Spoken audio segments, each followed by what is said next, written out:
Pesh Dile and welcome to In Conversation with Tibet TV. This is Sakina Bhatt. For today's episode, I have with me a remarkable woman who is currently serving as the Director of ENVISION, Empowering the Vision Project, an NGO dedicated to strengthening the Tibetan community through youth empowerment. She studied International Law and Diplomacy at the Fletcher School of Law and Diplomacy, Tufts University.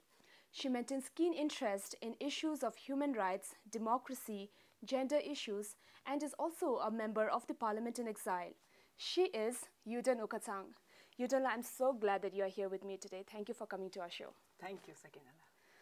Yudon, please tell us something about your projects on empowering the youth and how did it all happen? Empowering the Vision was set up in 2007, and the vision really is to see a truly dynamic and self-reliant Tibetan community. And our focus is on youth empowerment, and we do that really keeping in mind the fact that we have to focus on their careers and also help them gain a wider exposure. And we do that both at the school level, at the university level, and with professionals. So what do you mean by empowering the youth? We really focus on building their confidence, exposure, and strengthening and supporting their aspirations. So how does your office seek in achieving the empowering of youth? We have three main projects. The first one is called Tibetan Career Services. Under that, what we really focus on is getting them ready for jobs. So we'll help them with mock interviews, writing resumes, also assisting them with job linkages. And also in that project, we also do a lot of workshops on skill building, leadership, and all that. And we also believe at the same time, because Tibetans have been living in India for almost 60 years now, it's high time that we don't feel that we are in an island by ourselves. So there's a need to expose them to the host community as well. So what we do is we do a lot of exposure programs where Tibetans at the school level meet with Indians, their counterparts, and they kind of learn from each other, exchange and share, their culture, build friendships. At the professional level, we also believe that the professionals need a lot of support, need also platform to showcase how they have been, and as a role model to younger Tibetans. So we take them to schools also. So that's how basically we work on them. So do you think that all these are beneficial, and do you see the change? Definitely. I feel that education, you must look at education from a holistic point of view, and education is much broader than what you learn from books. So I think especially with regard in the Tibetan context, I think we need to look at how we can have leaders in the sense people who are not just leaders in political sense, but leaders in their own field, who's able to be responsible, ethical, and strong and confident. And that's what I think education is also all about. So through our projects, I think we are helping a little way in that. Yudon, His Holiness the Dalai Lama and the Central Tibetan Administration are always emphasizing on the importance of youth education of the Tibetan children, making education its first priority. So what does ENVISION do to fulfill this endeavor? Education is really about getting the child at the end of when the child is ready to face the world, he or she needs to be really somebody who can solve problems, who can do any work that is given to him or her, assigned to her, who is confident, and who really believes in kind of pursuing excellence. So I think when we are looking at that kind of holistic point of view, I think what we are doing is not just, we are supplementing what's happening at school. So we are doing that through our leadership workshops, our global vision for young Tibetan conferences, and also our skills building workshops. Yudon, you know that in our community, most of the Tibetan youths, they don't get a job after coming out from the college. Yeah.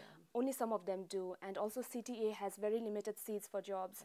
So what other alternative solutions do ENVISION provide to eliminate these kinds of problems and to getting the Tibetan youths employed? That's true. CTA cannot really accommodate all people looking for jobs. And through our Tibetan Career Services, we really help them kind of link them to jobs that they are interested in.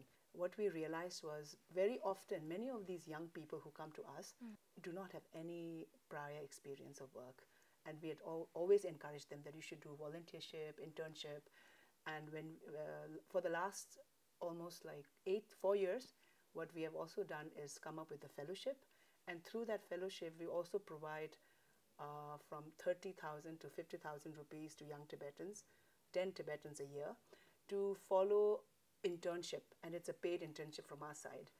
We give them 5,000 per month if they do an internship, or they can also do a short-term training, which could be up to 50,000 rupees. Like that, I think they then gain a certain exposure to the job, and they also understand whether this is really what they want to do. So I think that's also our way of helping them discover their career aspirations and also help them find jobs. So where do they have to do the internship? Is it like in your office, or do you take them to the companies and make them do the internship there? Since our office was set up in 2007, from 2008, we've been taking one interns in our office. But beyond that, I think our fellowship is not about interning with us. So we help them also understand what they want to do and also try to match them to the sectors that they want to intern in. We've had, since 2014, we have helped about 22 to 23 young Tibetans. So what academic qualifications do they need to do the internship? For the internship, actually, what we have said is depending on what sector they are interning in, it could be anywhere from class 8 pass with a class 8 certificate to college, university. But if they want to intern in a human rights organization, they need to have a degree, I think.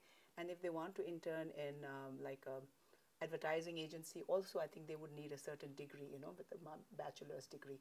Other than that, if they want to do bartending, for example, in the past we'd also done bartending course, where we actually partnered with one person who's actually of Himalayan origin and is very successful. It's called Young Lama in Delhi.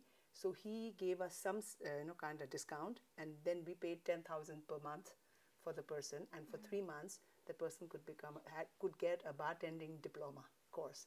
So that was also another. For that, you don't need to be class 12 pass. You could be class 8 pass for that. So it depends on the sector that you're interested in. Like you said, like you hold various workshops and conferences. Yeah. So how do you think that these are beneficial for empowering the youth, and how actively are the youth involved in such initiatives? Well, there is one big conference that we do every 2 years. It's called Global Vision for Young Tibetans Conference. In that, we've done that now. For the last 10 years, we've had about four Global Vision for Young Tibetan conference. We try to make it by Tibetans, for Tibetans. So most of the resource people are also young Tibetans. And then when we kind of frame our program, we do it in such a way that it's not just about coming and then getting some knowledge and going. One last session is always about let's make a difference. So each time we have this Global Vision conference, there's one last session, let's make a difference, where they come up with their own action plan.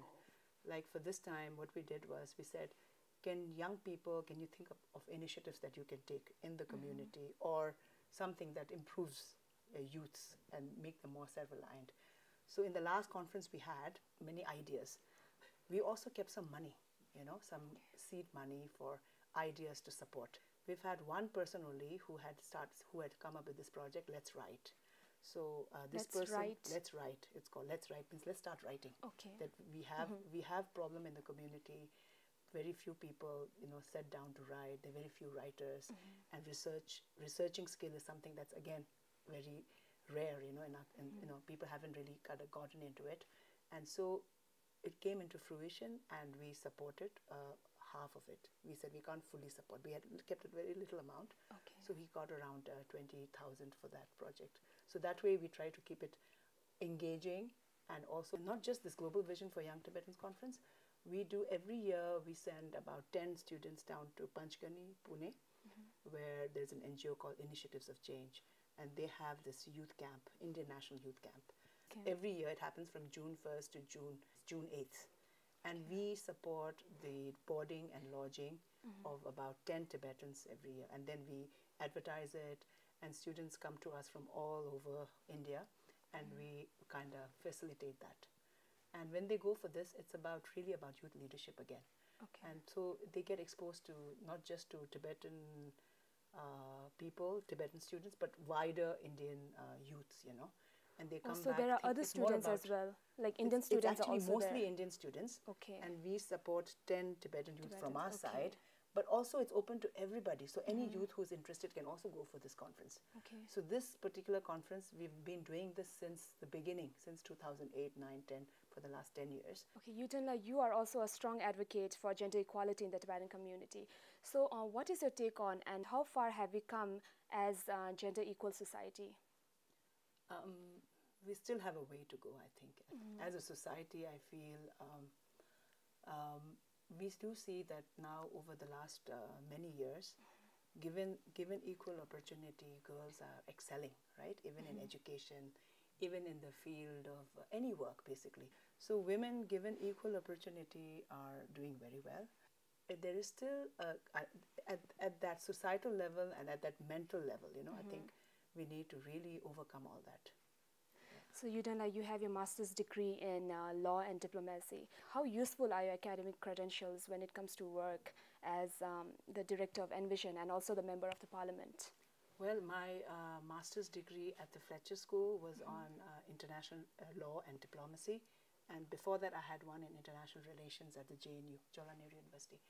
Both of them, my focus was also on human rights, you know. So I guess human rights perspective is not just, you know, it's very kind of vast. So you can really apply it everywhere you work. So when I work with my NGO and also at the parliament, I usually try to see everything from a human rights perspective, and also diplomacy helps. So diplomacy doesn't mean that you need to be conniving and cunning, but also means that you need to balance. I think it's all about balance. So I try to balance everything. I have a balanced point of view, and that helps. And a human rights perspective, both helps. So Yudon, is there anything you want to say? Recently at the 550 forum, where I also participated and presented on nurturing Tibetan professionals, I feel that our focus is really on education, you know, because I think human resource is very critical when we are saying that we want to sustain our movement for the next 50 years. We need to build a very good human resource. We are going through this very, you know, difficult time in the history of our nation. I think it's important for us to, more importantly, support those who are doing well and support them to do better, and then build this resource that is totally required for the community to sustain and to go forward. Okay, Yudon, I had a wonderful time doing this conversation with you. Thank you so much for coming to our show. Thank you. Thank you, Sakina. Thank you so much for watching, and see you in our very next episode of In Conversation with Tibet TV.